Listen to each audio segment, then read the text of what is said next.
bom dia! Você vai ver no AgroBand de hoje. Projeção de safra de verão mais cara aos produtores, mas com garantia de rentabilidade. No estúdio, Tarcísio Mineto, economista da FECOAGRO, fala sobre a boa cotação da soja e do milho. E você vai ver também uma reportagem especial sobre a olivicultura no estado. E conhecer detalhes da integração do programa Pesca do Rio Grande do Sul com o plano do governo federal. Eu sou Lizamara Prates e o AgroBand começa agora.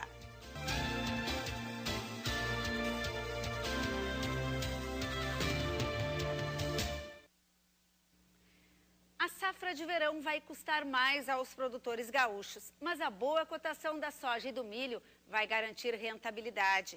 A estimativa do custo das lavouras foi apresentada pela Federação das Cooperativas Agropecuárias do Rio Grande do Sul.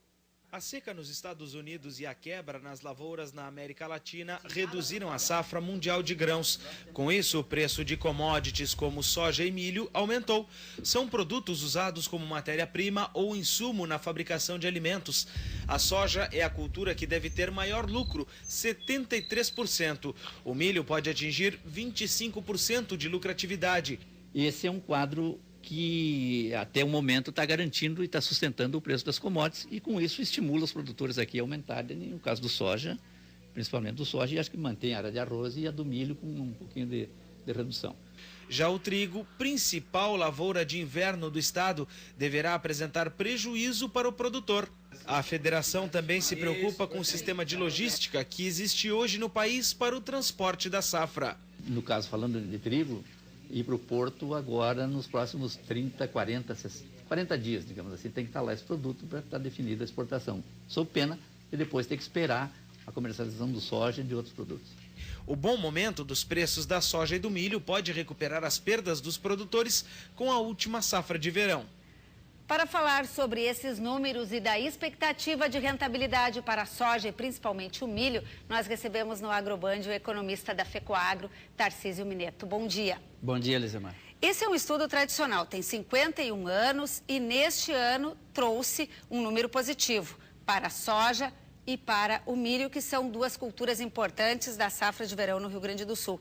Aliás, a soja bateu lá em cima porque tem uma cotação neste ano no mercado internacional acima dos anos anteriores. Exatamente.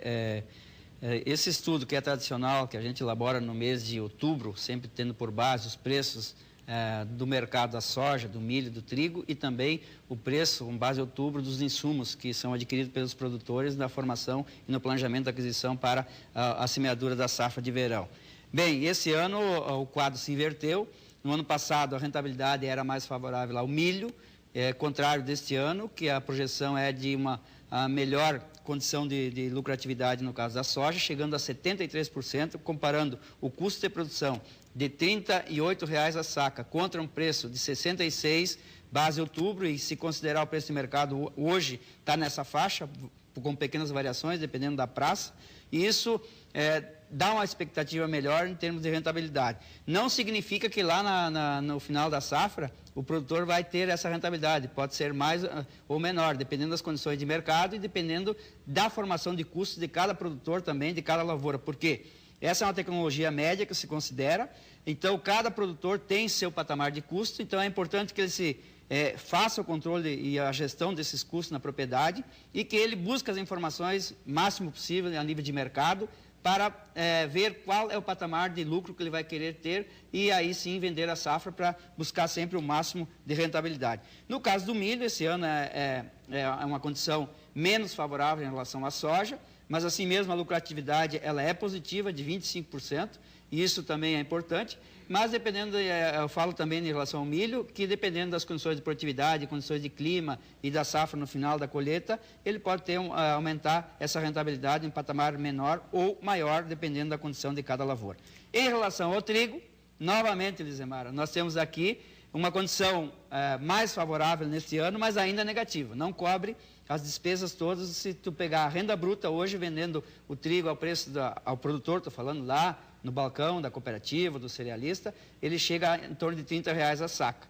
E, então, ainda nesse patamar, a rentabilidade é negativa em 18%. O trigo, que é a principal lavoura de inverno no Rio Grande do Sul, que tinha uma previsão de safra bem melhor, mas o clima acabou derrubando a quantidade e a qualidade. O produtor com o trigo vai ter prejuízo. Exatamente, porque essa condição de lavoura, aquela expectativa que se tinha no início do plantio, não se tem mais. Por quê? Uma geada tardia, de 26 de setembro, com 10 dias de excesso de chuva que ocorreu em período crítico da colheita, prejudicou, inclusive, a qualidade do nosso trigo gaúcho. Boa parte, inclusive, está indo para a ração animal desse trigo. Terá que ser destinado para a ração em função das condições climáticas que nós tivemos aqui em relação ao trigo. Lamentavelmente, porque, nesse sentido, se tivesse uma safra normal, o produtor iria recuperar parte das perdas que ele sofreu em função da seca no verão. Na soja tivemos uma particularidade também neste ano, o maior volume de safra vendido para o mercado futuro de soja, cerca de 30%. É o limite que se recomenda para o produtor vender antecipadamente? Exatamente, essa é a recomendação porque do ponto de vista de risco climático, então se recomenda que o produtor ele comprometa no mínimo e no máximo também 30%. O mínimo não existe, se ele não quer fazer nada, não faz, né? Mas no máximo 30%, porque se tem um risco climático, ele tem, no mínimo que ele colha 30%, ele irá colher. Então ele pode honrar aqueles compromissos que ele fechou no negócio futuro. Porque isso está acontecendo, inclusive, em relação ao trigo, que foram fechados no negócio futuro, que agora tem que ser revisto em relação ao mercado. Isso não acontece só aqui no Rio Grande do Sul e no Brasil, acontece no mundo todo. Quando há uma frustração de safra, por exemplo, na Rússia, por problemas climáticos, tem que se rever alguns contratos, isso é normal. Bom, nós temos uma situação agora de milho, safra cheia, a previsão, mas mesmo assim teremos que importar porque não somos autossuficientes. E aí vem o risco do apagão de logística, no transporte e na armazenagem. Exatamente, nós já tivemos problemas já para trazer o milho de outras regiões do país, do Paraná, do Centro-Oeste, para abastecer o Rio Grande do Sul em função da demanda, em função da seca.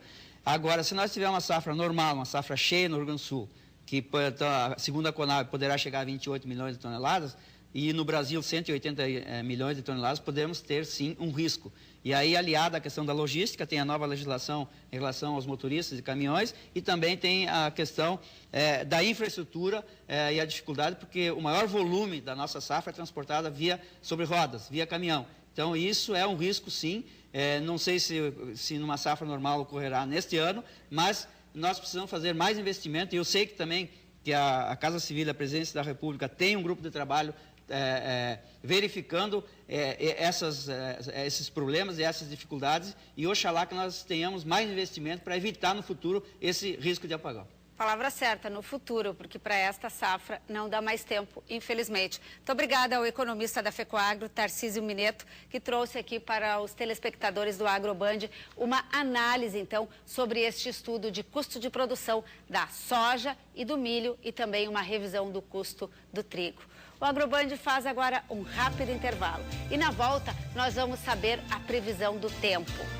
Em Santa Catarina, produtores comemoram alta no preço do quilo do suíno. E ainda hoje, uma reportagem especial sobre olivicultura no Rio Grande do Sul. É um instante só.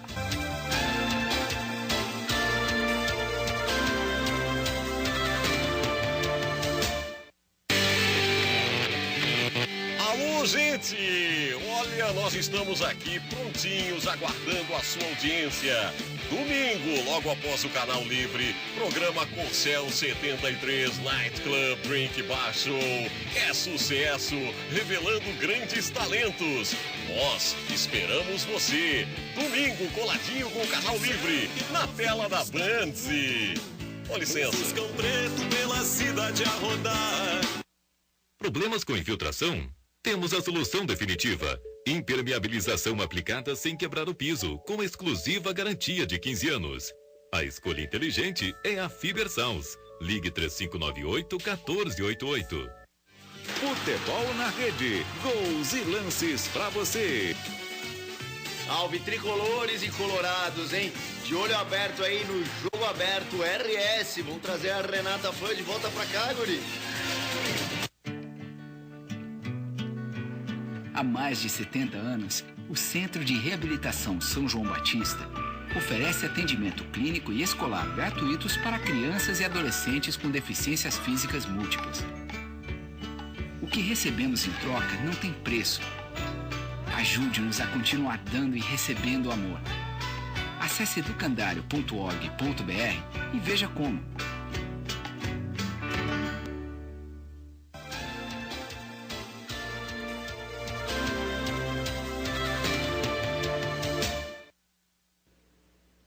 Depois de dias de calor, o Rio Grande do Sul teve dias de mais umidade e pancadas de chuva. É bem comum a diminuição drástica da chuva ao longo do mês de novembro, quando comparamos com os meses de setembro e outubro, que são os mais chuvosos da primavera. Neste mapa, podemos ver os volumes esperados para o mês de novembro. E os volumes são baixos. Eles variam entre 50 e 100 milímetros em todo o centro-sul e leste gaúcho. Mais ao norte é que os volumes podem chegar até 150 milímetros. Agora, neste outro mapa, temos o que choveu desde o dia 1º e dá para ver que foi muito pouco até agora. O motivo é a falta de umidade da Amazônia, que segue concentrada no Brasil Central. As frentes frias até passam por aqui, mas passam com fraca intensidade, provocando mais nebulosidade e vento do que chuva. A segunda quinzena do mês de novembro deve ser um pouco melhor. Nestes próximos dias, podemos ver que não tem previsão de chuva significativa para o estado. Mas depois do dia 18, 19, as chuvas devem retornar. E mais para o final do mês, os prognósticos indicam mais chuva. Os volumes, inclusive, podem ser mais expressivos, principalmente na metade norte gaúcha. Enquanto a suinocultura gaúcha se recupera de uma crise por conta do embargo da Rússia e da Argentina, Santa Catarina comemora o maior aumento repassado aos produtores desde o início do ano. O quilo do suíno para os produtores independentes deve chegar a R$ 3,00. O aumento de 10 centavos trouxe alívio para a família Sela. Eles criam animais com até 25 quilos e hoje já recebem R$ 2,97 o quilo do suíno vivo. Vamos dizer que animou um pouquinho, mas para animar mesmo ele tem que subir mais e baixar o milho e o farelo. Segundo a empresa brasileira de pesquisa agropecuária, a Embrapa, o preço do custo de produção para a criação de suínos está entre R$ 3,20 e R$ 3,40. Para se manter na atividade, o preço pago para os agricultores deveria chegar a R$ 3,50. Esse é o maior aumento repassado ao produtor desde o início do ano. Em abril, o preço pelo quilo do suíno era de R$ 1,90. Em setembro, chegou a R$ 2,40. Em outubro, ficou em R$ 2,60. E a estimativa é que nos próximos dias chegue a R$ 3,00. De acordo com a Associação Catarinense de Criadores de Suínos, além de aumentar o preço do produto, é preciso que o milho também fique mais barato. Hoje, a saca de 60 quilos custa R$ 19,00 no Mato Grosso, mas com o transporte, o grão tem chegado às propriedades a R$ 32,00. Aqui no estado, o preço do quilo do suíno vivo para produtores independentes também está em alta. No fim de outubro, a média semanal chegou a R$ 3,16, segundo a Associação dos Criadores de Suínos do Rio Grande do Sul. Só que também está aumentando o preço do milho e do farelo de soja, que são os alimentos básicos dos suínos. Então, ao mesmo tempo que aumenta o preço ao produtor, aumenta o preço do insumo que ele usa para alimentar esse rebanho. Mas o final de ano incrementa também as vendas e isso dá um fôlego para este produtor. E o AgroBand faz um rápido intervalo. Na volta, nós vamos falar sobre o programa RS Pesca e Aquicultura, desenvolvido junto com o plano do governo federal. E ainda, aumenta o cultivo de mudas de oliveira para a produção de azeite no estado. A gente volta em seguida.